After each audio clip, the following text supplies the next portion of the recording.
Misterios de Pachita, hablando el mismo lenguaje. Ok, pero esta ocasión voy a estrenar una sesión en el canal. Ahorita estoy hablando un poco más normal. Voy a hacer uno de los videos más difíciles simplemente por su naturaleza. Lo que voy a decir va un poco más allá. Es adentrándonos en este mundo místico y paranormal que sí es ejercido, pero no a plena vista. Y aunque ustedes intenten buscarlo, quienes son realmente profesionales ante ello tienen un cierto respeto.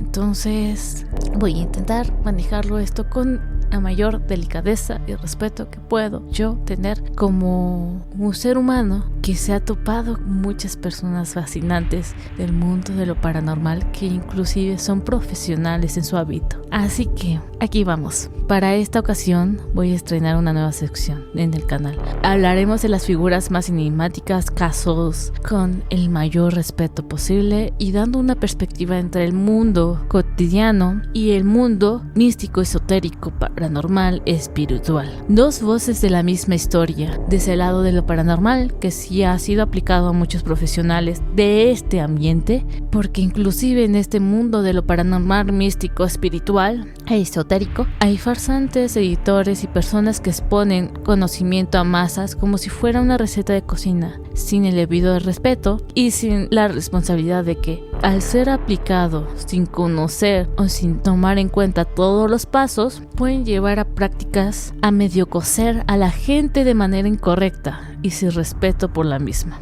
Por esta razón nombraremos esta sección como Hablando el mismo lenguaje.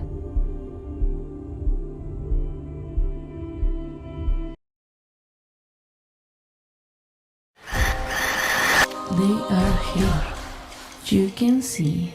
You stay in the same way. Move, move. With your energy. Three eyes. In the angels. Cool cry. Let's go hub. Hablando el mismo lenguaje. Let's go hub. En la historia de México, el misticismo y lo paranormal ha tenido un sazón particular. La fuerza de la cultura mexicana ha marcado sus tradiciones y costumbres, convirtiéndolas en únicas, enigmáticas, combinando la calidez con la fuerza y la valentía. Sin duda alguna, uno de los personajes más conocidos en nuestra historia por sus relatos casi inimaginables es Pachita, una chamana que fue objeto de estudio del científico Jacobo Grimberg, cuya vida estuvo sumergida en el misterio. De acuerdo a Grimberg, Bárbara Guerrero, alias Pachita, nació en 1900 en Chihuahua.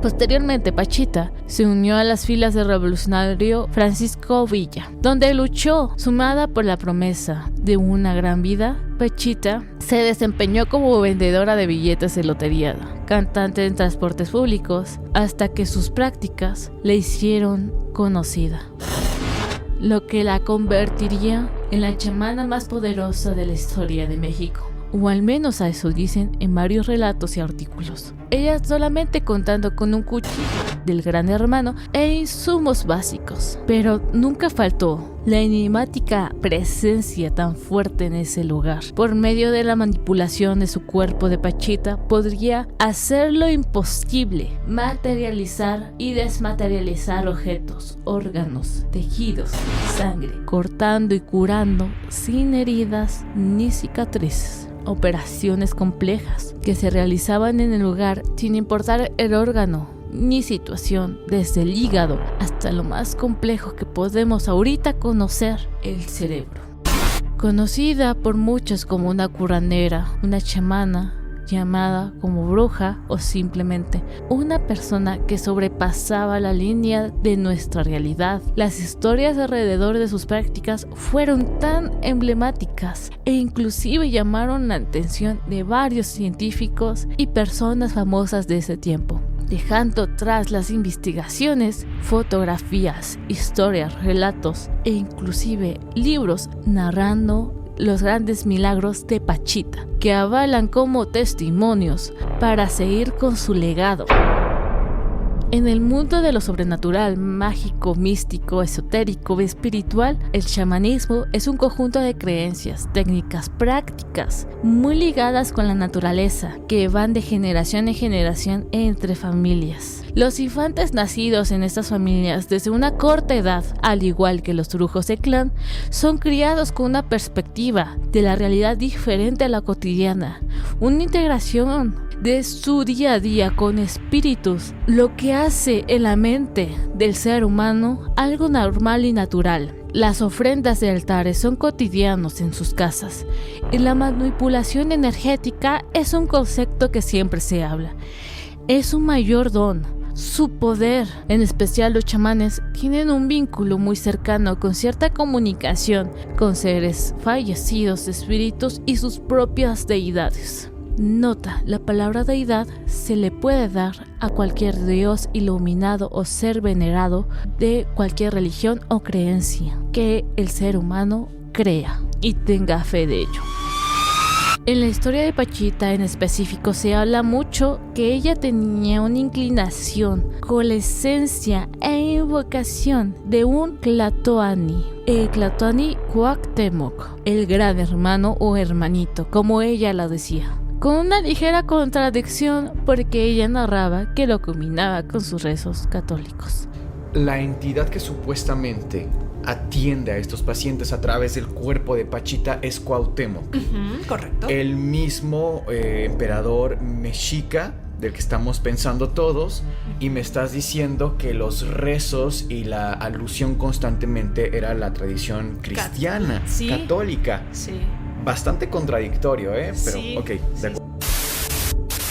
O al menos eso pareciera en el exterior. Recordemos que este mundo no se maneja a través de las reglas humanamente sociales y correctas. Es sobre creencias y vibraciones, como ellos lo llaman, y como esa palabra ha sido tan manchada. La esencia era su mayor creencia y pilar para todo lo que ella hacía. El poder del gran hermano, como ella lo mencionaba con gran cariño y amor. Aunque nos llega a nosotros a nuestra mente el periodo de la historia que este ser enigmático llegó a pisar la tierra. Cuauhtémoc. Estoy siendo francos, que haya tanto un conjunto de Cuauhtémoc, este emperador mexica, con el tema de ayudar a los demás, número uno. Porque, bueno, uno se da una vuelta por el Museo de Antropología e Historia en Ciudad de México y te das cuenta que el sacrificio humano era el pan de todos los días. Sí. No era conocido Cuauhtémoc ni por curar personas, ni por ser una buena persona especialmente. Ahora, también cabe aclarar, el concepto de bondad no es el mismo que admitimos hoy que el que admitían en la época. En el 1500, sí. Y aunque pareciera una contradicción manejar un ritual tan emblemático como es una operación con rezos católicos, más la esencia de Cuauhtémoc, quien vivió una etapa de vida llena de sangre, conquista, donde la cultura española fue una de sus mayores heridas. Es que era todo muy religioso, o sea, era muy católico. Muy católico, cuando en realidad, pues realmente son los españoles quien traen esta religión a imponerse. A imponerse. ¿No? Entonces, en esa época, pues Cuauhtémoc y todos sus antepasados le rezaban a otras deidades, pero definitivamente no a Cristo. No, o sea, si ahora un poco nosotros estamos, digamos, catolizados, estamos colonizados y demás, una serie de tiempo pues ha pasado muy importante, claro, cultural y socialmente, pero pónganse en contexto, llegan los españoles a saquear toda esta zona, a imponer, a capturar a Cuauhtémoc y a tenerlo de rehén por mucho tiempo, a torturar gente, a acabar con sus mujeres en todo sentido. O sea, realmente no llegaron a pedir permiso y buenas tardes, o sea, fue algo sumamente agresivo. Y cómo se presentó Dios, la Virgen María, todas estas figuras católicas, fue algo sumamente violento. No podemos tampoco olvidar eso. Entonces, como combinar estos dos conceptos me suena a algo pues actual, muy mexicano, porque lo hacemos. Sí. Pero me salta demasiado y creo que también vale la pena comentarlo. Entonces,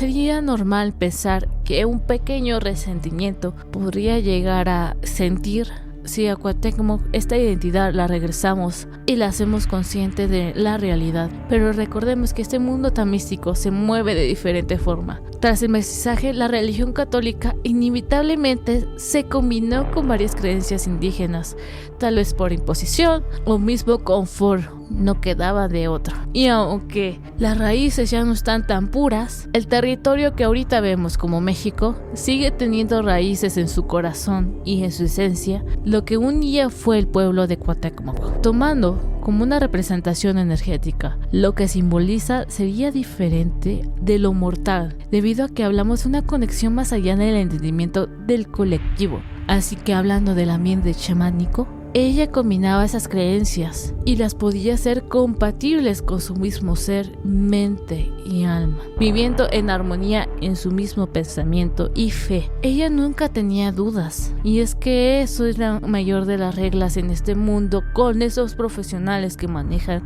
lo paranormal y místico. Nunca debe de haber dudas en ti ni contradicciones.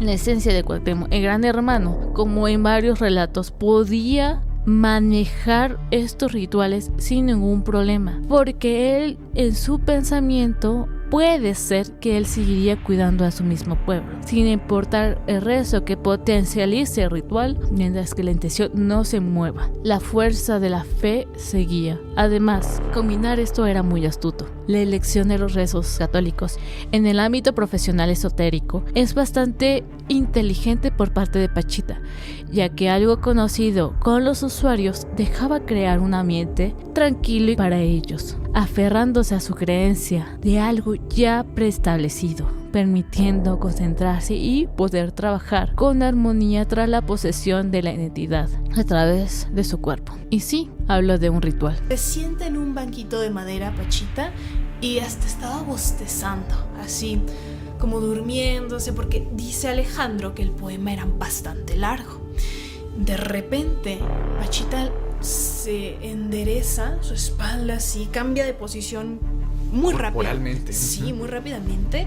Lanza un grito extraño y como esto que hemos visto en las películas cuando están poseyendo el alma de otra persona, el cuerpo. Sí. Algo así, como si entrara algo en su cuerpo. Se endereza, lanza un grito y le cambia la voz a la de un hombre. Aparte era una voz grave, ya no era Pachita. A partir de este momento nos enfrentamos al hermano, a Cuauhtémoc.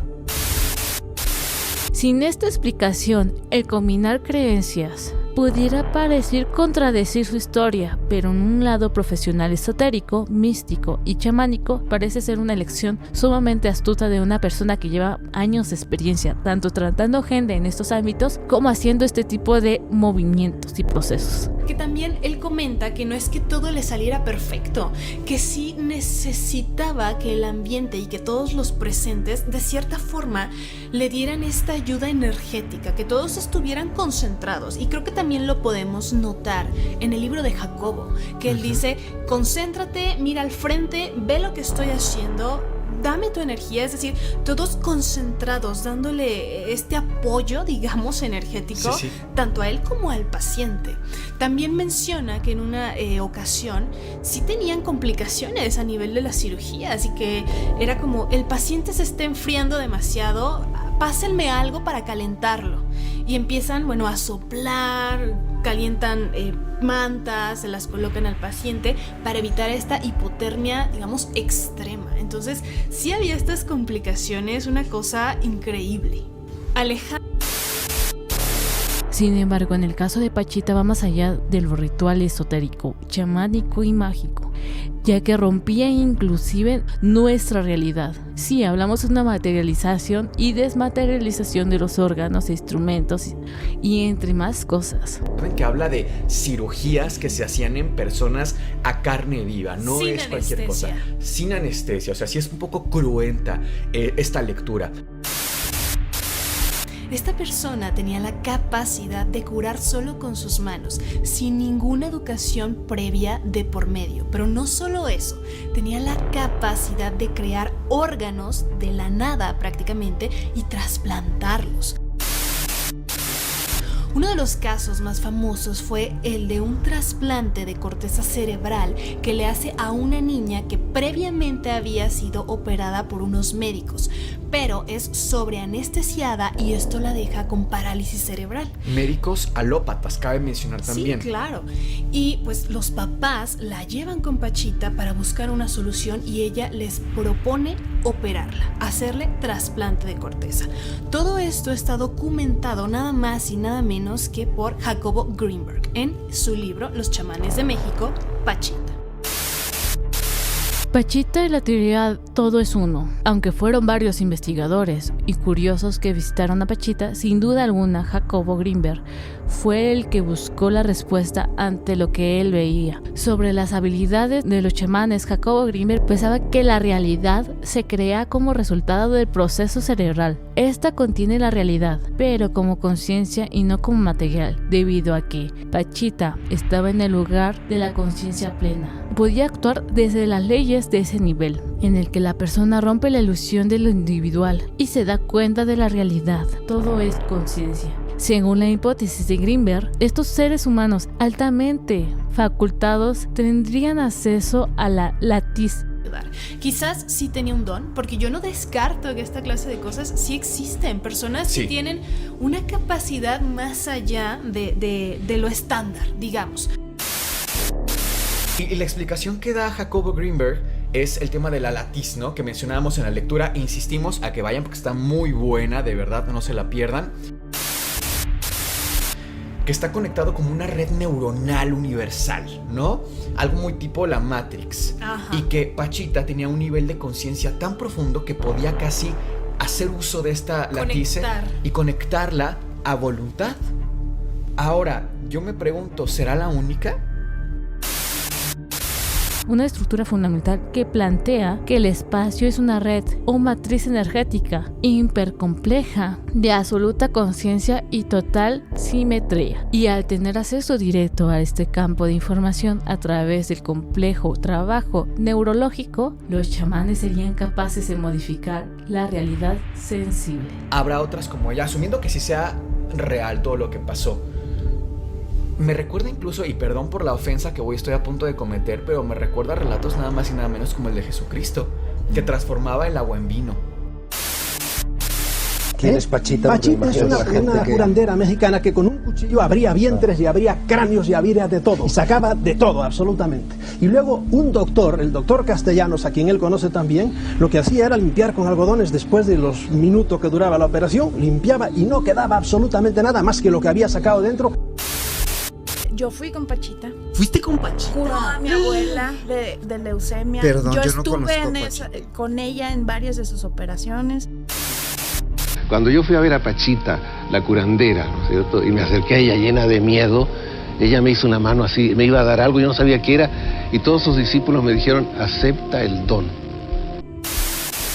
Y vamos, yo soy un científico, yo tengo un laboratorio, estudio la actividad cerebral, la fisiología cerebral, y me invitaron a conocer a esta mujer Pachita y a sus operaciones. Y lo que yo vi ahí, en principio, contradecía todo concepto y todo conocimiento que yo tenía acerca de la realidad. A partir de esa experiencia yo no me atrevo a decir el ser humano no puede hacer esto, el cerebro tiene tal límite en su potencialidad, sino que parecería que estamos dentro de un continuo extensísimo y no conocemos cuáles son los extremos de este continuo. Sacándome de sinergias y de cosas más complicadas que nosotros tenemos capacidad de curarnos a nosotros mismos, pero mucho más de lo que podemos. Basta con aprender a relajarse. Eso es, creo, es una condición sine qua non, pero es el secreto para la buena salud para mucha gente. Lo que nos mata hoy día es el estrés, el estar tensos. Eso a la larga. Y que yo fui testigo también de aquello. Lo que me enseñó es que yo no puedo decir cuál es el límite de la capacidad humana. Pues bien, en eso yo no creía. Son realidades. Yo sacudía la cabeza. Yo estoy hipnotizado. No, aquello eran absolutamente realidades por mil otras cosas que sería demasiado largo decir. Eso es un mundo tan complejo que prefiero no hablar de él ahora. Es decir, hay dones que la vida te da y hay que aprender a aceptar los dones que la vida da, los regalos. A cada día te dan regalos. De la misma forma, Grinberg explicaba la capacidad de Bárbara Guerrero para leer los pensamientos de otras personas, pues su campo neuronal le permitía distintos lugares de la matriz informacional. Le dice a Alejandro que puede tocar, que puede meter la mano. Ya había retirado el corazón. Y sin guantes ni nada, Alejandro mete la mano y le llama mucho la atención que está bastante frío ahí adentro. Él pensaría que pues estaba caliente por la sangre y demás, pero no. Después le pide una explicación a Pachita y ella le decía que porque el hermano Cuauhtémoc hacía las cirugías en otro plano, un astral diferente. Entonces en ese necesitaba que todo estuviera frío. Incluso él, Alejandro, relata que la vio haciendo transfusiones sanguíneas. ¿Y sabes cómo las hacía? Colocaba una especie de tubo de plástico transparente, una manguera, digamos, desde su boca, Pachita, hacia el brazo, al antebrazo del paciente. Como si estuviera canalizándolo. Como si estuviera canalizándolo. Empezaba a soplar a través de esta manguera y comenzaba a salir flujo sanguíneo real. ¿De su boca de Pachita? Sí, de su boca. Era algo loquísimo, impresionante. No basarnos en lo elemental y lo básico. Yo te preguntaría, Cas, ¿cómo sabes que yo soy real? ¿Cómo tú puedes constatar que ahora que tú me ves frente a ti, yo soy real? Ok, porque te veo, hablo contigo, lo que hablamos es coherente, digamos. Te puedo tocar, puedo escuchar hasta tu aliento. Entonces, esto lo conecto con este caso para recordarnos que no porque tú veas que alguien mete la mano a tu abdomen y saca un órgano, quiere decir que sea real. Por más espectacular que parezca, no te fíes totalmente de tus sentidos. Pero a pesar de lo relatado, no podemos dejar atrás otra parte. ¿Sería solamente una ilusión? Teniendo todo esto en cuenta, puede haber 3 posibilidades que a mí se me vinieron a la mente. Posibilidad 1. Todo sea una farsa, donde un equipo montaba una ilusión de operaciones con las personas, donde la mayoría de los testimonios sean falsos y todo sea un show. Sin embargo, esto sería tan perfecto, tan minucioso, que las personas invitadas ni siquiera se dieran cuenta. Para el año de los 70s más o menos, en esta época, ella ya tenía un renombre importante.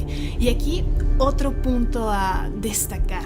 Ella atendía no solamente desde enfermedades muy sencillas a cosas impresionantes, sino que atendía a todas las personas sin importar su condición económica.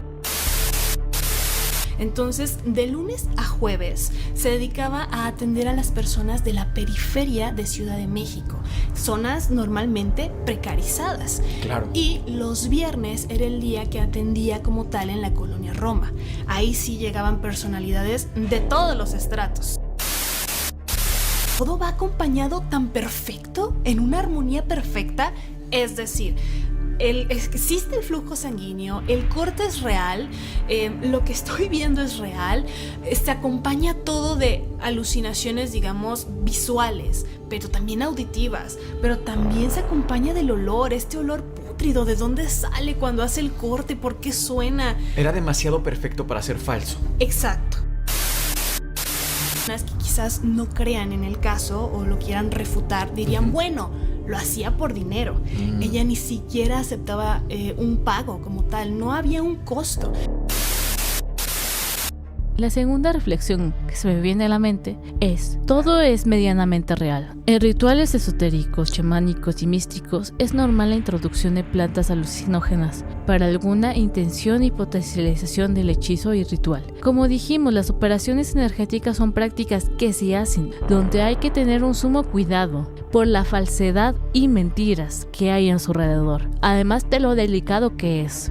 Esto no puede reemplazar a la medicina, sino ser un complemento. Sin embargo, entendemos que hay personas de este ámbito que llegan a sobrepasar lo naturalmente posible. Y aún así, estas operaciones siguen siendo igualmente peligrosas. ya que permitirás al practicante mostrarte vulnerablemente energéticamente, y no es para mucho menos peligroso que una operación normal a cuerpo abierto. La concentración es clave, la armonía de las sensaciones entre las prácticas, el receptor y el practicante igual. Combinar alguno de estos efectos alucinógenos para su propio beneficio del ritual no sería tan anormal. En sí sería una práctica muy peligrosa y que solamente una persona experimentada pudiera llegar a efectuar de manera tan positiva. Y no solamente eso, sino creando una ilusión que no es una ilusión ante las personas alrededor, rompiendo la realidad no todo el tiempo, sino parcialmente, dando ese efecto. Sin duda alguna, una de las prácticas más complejas de alta magia, se podría decir, o en los caminos esotéricos, ya que se combina con sus mismas creencias del chamanismo, que no van tan alejadas de eso, y algo que solamente pocos podrían efectuar en su realidad. Las operaciones espirituales son igual o más peligrosas que las operaciones reales, y quien sabe de verdad en estos caminos siempre va a recomendar tomar en mano la medicina, ya que sería un mismo insulto para la creación humana no hacerlo, y curar el alma al mismo tiempo, con la creencia que el receptor llegue a sentirse más cómodo, puesto que esta misma práctica no es solamente un sendero complejo, sino son varios que tienen similitudes. Un mismo rezo será igual para otra persona un mantra o un conjuro, y así dando diferentes nombres a mismos actos. Y la tercera reflexión es aún un poco más compleja. Inclusive podrían clasificarla como fantasiosa para las personas que nunca han visto algo paranormal, místico, esotérico, o han conocido personas que efectúan esto. Y algo que llegase también a hablar Jacobo Greenberg. Ella llegó a romper la realidad a propia voluntad, como si de un cuento bíblico se tratase. Un santo haciendo milagros, dejando que vieran sus creencias, exponiéndose al público sin temor alguno y solamente buscando ayudar a su única manera. Sin duda alguna, alguien que podría clasificarse como un ser iluminado, puesto que en varios caminos religiosos, espirituales y místicos ese es su objetivo: llegar a tocar lo que es el concepto de ser iluminado, llegando a entender lo que nos rodea en su totalidad, tal vez llegando a desaparecer un poco de su humanidad, teniendo compasión en cada ser y dejándose ir, desapartando el ego hacia lo material y dándose el lujo de una vida más normal, humilde en otras palabras, ya que ha perdido el sentido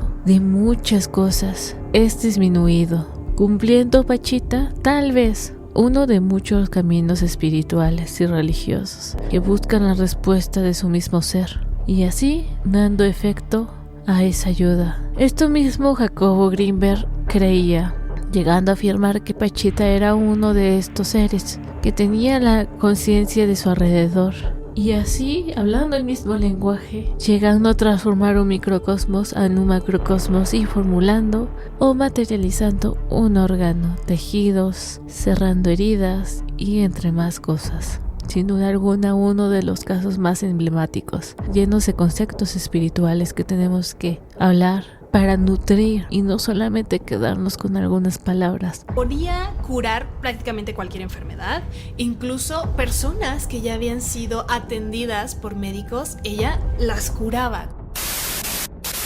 Cuando ya les decían que era cáncer terminal, también las curaba. Hacía trasplante de órganos, podía viajar al pasado, materializar objetos y también ir al futuro y predecir eventos futuros. Antes, por cierto, el cuchillo ¿cómo era? Porque era el mismo para todas las cirugías. ¿Es el famoso cuchillo de monte? Él comenta, Alejandro, que brotaba flujo sanguíneo real, que incluso manchaba a los que estaban presentes porque salía borboteando y demás. ¿A ella la podemos considerar una bruja? No era como que solamente con ver a la persona ya supiera qué es lo que tenía que hacer. Este diagnóstico consistía en tomar un huevo de gallina, pasarlo por el cuerpo de la persona que ya estaba recostada sobre un camastro bastante viejo y después romper el huevo y verterlo en un vaso de cristal con agua. Esa era su forma de diagnóstico inicial. Con una completa desconocida, a la luz de una vela, a que te abra con un cuchillo oxidado, perdóname, pero estás o muy desesperado o le tienes una fe ciega a esta persona.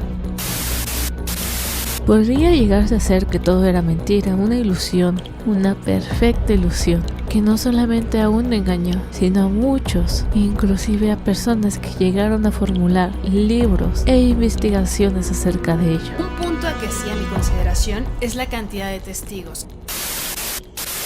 Es decir, tenemos a Alejandro Jodorowsky, a Jacobo Greenberg, que ambos estuvieron por periodos de tiempo muy largos. Si son muchas personas, incluso personas, digamos, con un nivel cultural alto, sí. como para poder decir, estoy viendo esto y es real. Difícilmente engañable. Todo esto. Yo tengo otro punto a que sí es factible y es la gran facilidad con la que tanto Pachita como su equipo pequeño de trabajo realmente permitían el acceso tan libre a quien quisiera no solo ir a ver una vez, sino pasar años con ellos documentando de forma directa y además con el riesgo de exponerlos. Porque vamos, Jodorowsky era una persona conocida en el medio que pudo haber incluso sacado provecho. Podría ser, entonces que Pachita lo permitiera tan libremente de sí, el que quiera venga a ver y a documentarse y a ponerme a prueba. Bueno, un farsante no tiene esa apertura realmente, entonces también para mí ese es un punto a darle el beneficio de la duda. Ahora, es un punto a que no, pero también tengo que ser humilde y reconocer que falsificar esto por años, sí, con testigos de años, no es cualquier cosa. Y que los tenía bastante cerca, porque no era como que estuvieran a metros de distancia. Realmente permitían que estos testigos estuvieran al lado de ella. Vamos, les decía, mete la mano aquí adentro del tórax, sí, meta la mano al abdomen, siente que esto es real. O tal vez sea una combinación de los dos mundos. Una chamán curandera, bruja, muy buena, que no como los demás brujos de alta magia llegaron a romper la realidad, sino que llegó su ilusión a ojos ajenos, donde ellos también veían los órganos, llegando a romper y materializarlo parcialmente y así formulando sus complejos rituales. O la tercera opción, no fue parcial, fue todo el tiempo. Los rituales consistían en que había ahí entre ellos un ser iluminado que manejaba a través de la esencia de su hermano Cuauhtémoc estos procedimientos tan complejos que nunca podríamos llegar a entender, al menos hasta que la ciencia llegue hasta ahí, que lo inexplicable tenga razón de ser y que tal vez cambie la perspectiva del mundo que llegamos a ver ahorita. Como a nivel incluso de calma, como la meditación, tiene una connotación directa en el tamaño y función de una parte específica del cerebro. Entonces, desconocemos tanto todavía del cerebro, porque si tú lees, por ejemplo, autores como Snell, de neuroanatomía, te dicen, las conexiones de la ínsula todavía no se conocen al 100%. Increíble. Esta mujer hacía vejigas. Hay un pasaje, les repito, vayan a ver esto porque está buenísimo, en el que saca una vejiga, la crea con las manos, la deja ahí. No siempre no la ocupas. Cuando revisa Jacobo, ¿dónde está la vejiga? Ah, es que ya se fue. Si no la ocupamos, ella se va solita.